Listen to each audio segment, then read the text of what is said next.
美國總統特朗普將於當地星期三晚上，即本港時間今朝，就伊朗問題發表全國講話。佢預告會喺講話中表達對北約嘅不滿。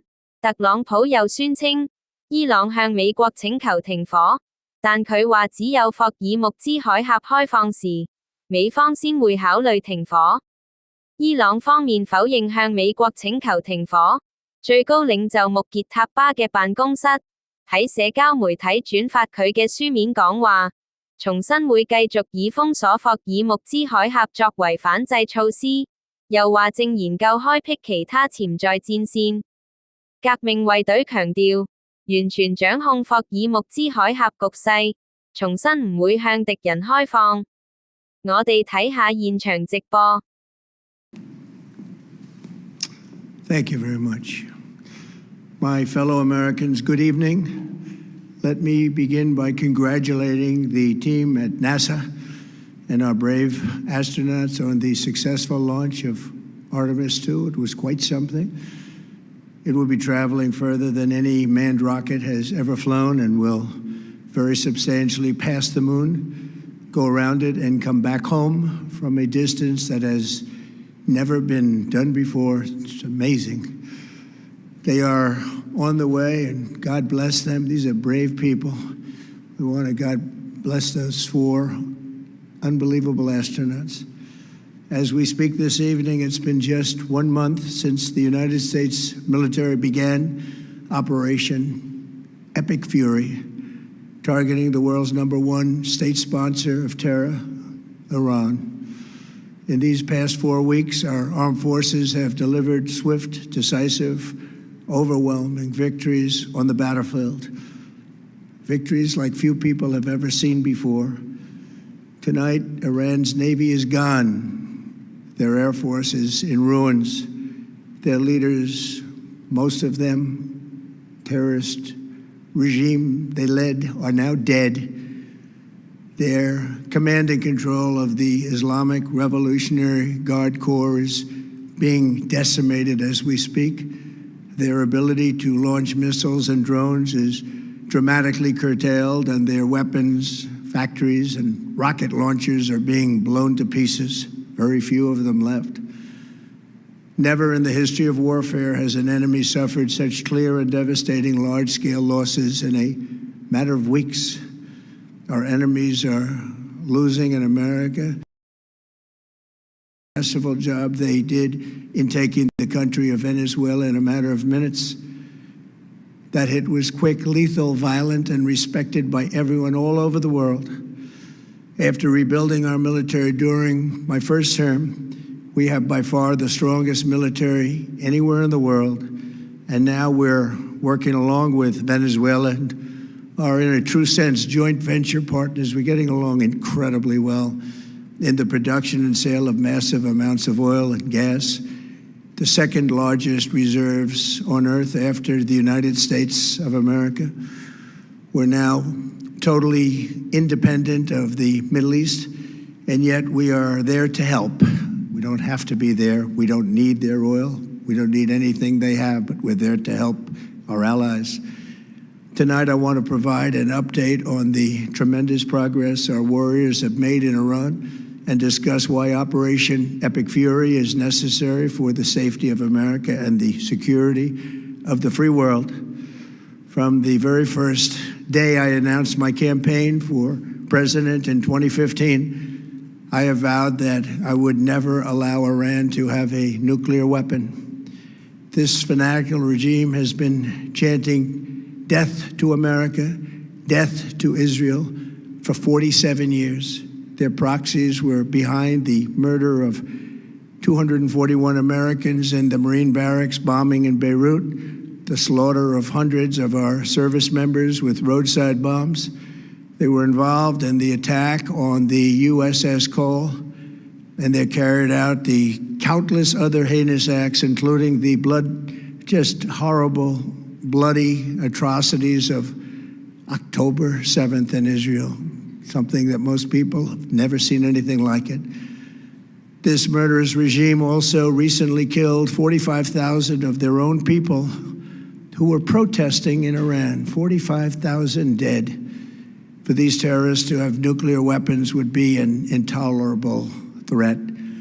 The most violent and thuggish regime on earth would be free to carry out their campaigns of terror, coercion, conquest, and mass murder from behind a nuclear shield. I will never let that happen, and neither should any of our past presidents. This situation has been going on for 47 years and should have been handled long before I arrived in office. I did many things during my 2 terms in office to stop the quest for nuclear weapons by Iran first, and perhaps most importantly, I killed General Qasem Soleimani in my first term. He was an evil genius, brilliant person, a horrible human being, however, the father of the roadside bomb, and he lived just horrible what he did. Iran would have been perhaps in far better, stronger position. Had he lived, we would have had probably a different conversation tonight. But you know what? We'd still be winning and winning big. And then very importantly, I terminated Barack Hussein Obama's Iran nuclear deal, a disaster.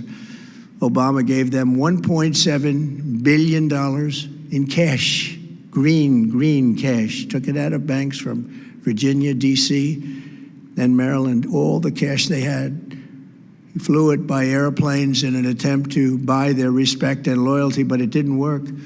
They laughed at our president and went on with their mission to have a nuclear bomb. His Iran deal would have led to a colossal arsenal of massive nuclear weapons for Iran, and they would have had them years ago, and they would have used them. It would have been a different world. There would have been no Middle East and no Israel right now, in my opinion, the opinion of a lot of great experts, had I not terminated that terrible deal. And I was so honored to do it. I was so proud to do it. It was so bad right from the beginning. Essentially, I did what no other president was willing to do. They made mistakes, and I am correcting them. My first preference was always the path of diplomacy, yet the regime continued their relentless quest for nuclear weapons and rejected every attempt at an agreement. For this reason, in June, I ordered a strike on Iran's key nuclear facilities, an Operation Midnight Hammer. Nobody's ever seen anything like it. Those beautiful B-2 bombers performed magnificently. We totally obliterated those nuclear sites. The regime then sought to rebuild their nuclear program at a totally different location, making clear they had no intention of abandoning their pursuit of nuclear weapons. They were also rapidly building a vast stockpile of conventional ballistic missiles and would soon have had missiles that could reach the American homeland, Europe, and virtually any other place on Earth. Iran's strategy was so obvious. They wanted to produce as many missiles as possible, and they did, with the longest range possible, and they had some weapons that nobody believed they had. We just learned that out. We took them out, we took them all out, so that no one would really dare stop them. And their race for a nuclear bomb, a nuclear weapon like nobody's ever seen before. They were right at the doorstep. For years, everyone has said that Iran cannot have nuclear weapons, but in the end, those are just words if you're not willing to take action when the time comes. As I stated in my announcement of Operation Epic Fury, our objectives are very simple and clear.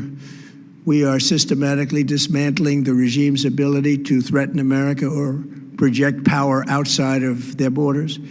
That means eliminating Iran's Navy, which is now absolutely destroyed, hurting their Air Force and their missile program at levels never seen before, and annihilating their defense industrial base. We've done all of it. Their Navy is gone, their Air Force is gone, their missiles are just about used up or beaten. Taken together, these actions will cripple Iran military, crush their ability to support terrorist proxies, and deny them the ability to build a nuclear bomb.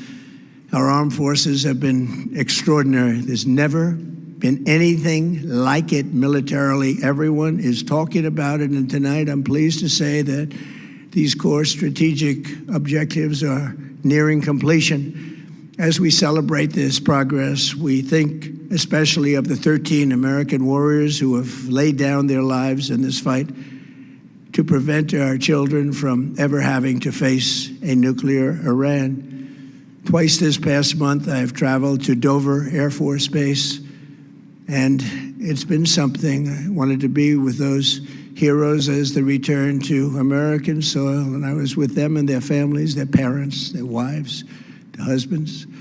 We salute them, and now we must honor them by completing the mission for which they gave their lives. And every single one of the people, their loved ones said, "Please, sir, please finish the job," every one of them. And we are going to finish the job, and we're going to finish it very fast. We're getting very close. I want to thank our allies in the Middle East, Israel, Saudi Arabia, Qatar, the UAE, Kuwait, and Bahrain. They've been great, and we will not let them get hurt or fail in any way, shape, or form. Many Americans have been concerned to see the recent rise in gasoline prices here at home. This short-term increase has been entirely the result of the Iranian regime launching deranged terror attacks against commercial oil tankers in neighboring countries that have nothing to do with the conflict. This is yet more proof that Iran can never be trusted with nuclear weapons. They will use them, and they will use them quickly. It would lead to decades of extortion, economic pain, and instability worse than we can ever imagine. The United States has never been better prepared economically to confront this threat. You all know that we built the strongest economy in history. We're going through it right now, the strongest in history. In 1 year, we've taken a dead and crippled country. I hate to say that, but we were a dead and crippled country after the last administration and made it the hottest country anywhere in the world by far, with no inflation, record-setting investments coming into the United States, over $18 trillion, and the highest stock market ever, with 53 all-time record highs in just 1 year. It all positioned us to get rid of a cancer that has long simmered. It's known as the nuclear Iran, and they didn't know what was coming. They've never imagined it. Remember, because of our Drill Baby Drill program, America has plenty of gas. We have so much gas. Under my leadership, we are #1 producer of oil and gas on the planet, without even discussing the millions of barrels that we're getting from Venezuela. Because of the Trump administration's policies, we produce more oil and gas than Saudi Arabia and Russia combined. Think of that, Saudi Arabia and Russia combined. And that number will soon be substantially higher than that. There's no country like us anywhere in the world, and we're in great shape for the future. The United States imports almost no oil through the Hormuz Strait, and won't be taking any in the future. We don't need it. We haven't needed it, and we don't need it. We've beaten and completely decimated Iran. They are decimated, both militarily and economically and in every other way. And the countries of the world that do receive oil through the Hormuz Strait must take care of that passage. They must cherish it. They must grab it and cherish it. They can do it easily. We will be helpful, but they should take the lead in protecting the oil that they so desperately depend on.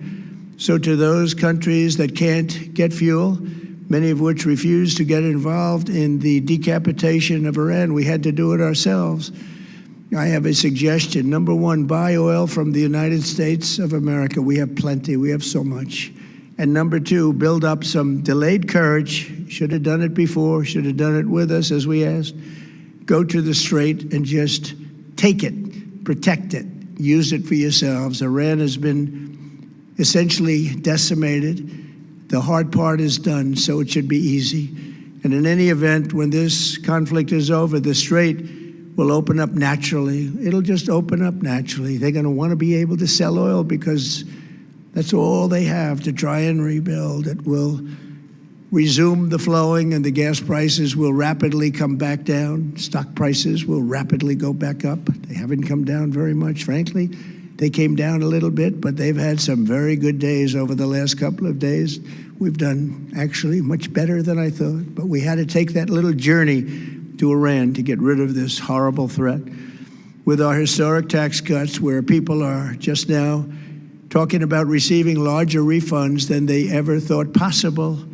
They are getting so much more money than they thought. That's from the great big beautiful bill. Our economy is strong and improving by the day, and it will soon be roaring back like never before. It will top the levels that it was a month ago. I've made clear from the beginning of Operation Epic Fury that we will continue until our objectives are fully achieved. Thanks to the progress we've made, I can say tonight that we are on track to complete all of America's military objectives shortly, very shortly. We're going to hit them extremely hard over the next 2 to 3 weeks. We're going to bring them back to the Stone Ages where they belong. In the meantime, discussions are ongoing. Regime change was not our goal. We never said regime change, but regime change has occurred because of all of their original leaders' death. They're all dead. The new group is less radical and much more reasonable. Yet if during this period of time no deal is made, we have our eyes on key targets. If there is no deal, we are going to hit each and every one of their electric generating plants very hard and probably simultaneously. We have not hit their oil, even though that's the easiest target of all, because it would not give them even a small chance of survival or rebuilding. But we could hit it, and it would be gone, and there's not a thing they could do about it. They have no anti-aircraft equipment. Their radar is 100% annihilated. We are unstoppable as a military force. The nuclear sites that we obliterated with the B-2 bombers have been hit so hard that it would take months to get near the nuclear dust, and we have it under intense satellite surveillance and control. If we see them make a move, even a move for it, we'll hit them with missiles very hard again. We have all the cards, they have none. It's very important that we keep this conflict in perspective. American involvement in World War I lasted 1 year, 7 months and 5 days. World War II lasted for 3 years, 8 months and 25 days. The Korean War lasted for 3 years, 1 month and 2 days. The Vietnam War lasted for 19 years, 5 months and 29 days. Iraq went on for 8 years, 8 months and 28 days. We are in this military operation, so powerful, so brilliant, against one of the most powerful countries for 32 days. And the country has been eviscerated and essentially is really no longer a threat. They were the bully of the Middle East, but they're the bully no longer. This is a true investment in your children and your grandchildren's future. The whole world is watching, and they can't leave the power, strength, and brilliance. They just can't believe what they're seeing. They leave it to your imagination, but they can't believe what they're seeing, the brilliance of the United States military. Tonight, every American can look forward to a day when we are finally free from the wickedness of Iranian aggression and the specter of nuclear blackmail. Because of the actions we have taken, we are on the cusp of ending Iran's sinister threat to America and the world. And I'll tell you, the world is watching. And when we do, when it's all over, the United States will be safer, stronger, more prosperous, and greater than it has ever been before. May God bless the men and women of the United States Armed Forces, and may God bless the United States of America. Thank you very much and good night. 美國總統特朗普發表全國電視講話，自行宣稱對伊朗戰事取得快速、決定性、壓倒性勝利，對伊朗戰事嘅核心戰略目標接近完成。特朗普話：喺行動初期已經表明，目標簡單明確，就係要系統性咁瓦解伊朗政權威脅美國嘅能力，意味住要摧毀伊朗海軍。而家佢哋已經被徹底摧毀。另外要以前所未有嘅力度重創空軍同核武計劃。摧毀國防工業基礎。呢啲目標都已經達成，相信2-3個星期就可以完成所有行動目標。詳情請留意午間新聞。